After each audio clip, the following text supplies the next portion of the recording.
¿Qué pasa cuando un papa muere o renuncia?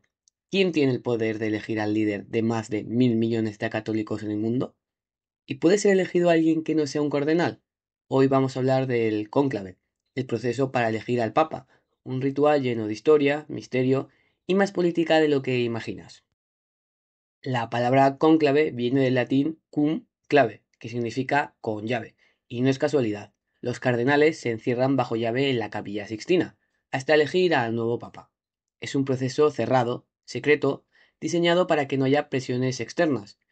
Este sistema existe desde el siglo XIII, cuando la Iglesia se cansó de las peleas políticas que retrasaban la elección de nuevos papas durante meses o incluso años.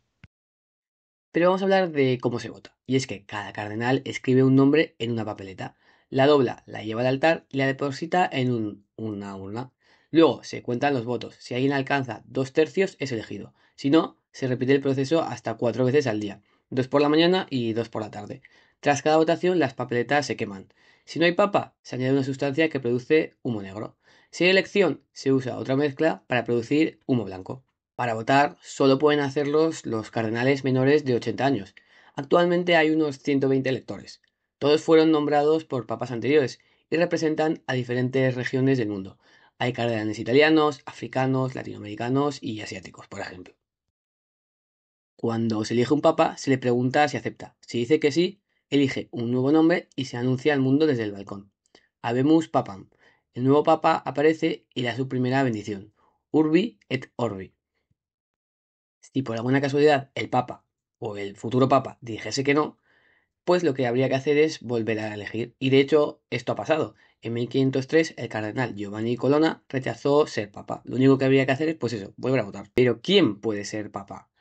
Pues aquí viene una sorpresa, y es que cualquier hombre bautizado y católico puede ser elegido Papa, incluso si no es cardenal.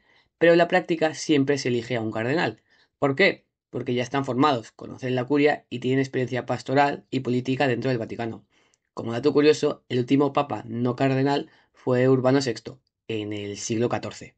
Aunque en teoría está prohibido hacer campaña dentro del cónclave, la política existe. Hay bloques de poder, progresistas, conservadores, en Europa, América Latina, África. Hay incluso listas de papas que circulan antes de entrar al cónclave. Como datos curiosos, te diré que el cónclave más largo duró más de 3 años, desde 1268 a 1271. El más corto fueron solo unas pocas horas. El de 1978 fue especial, porque se hicieron dos cónclaves en un solo año.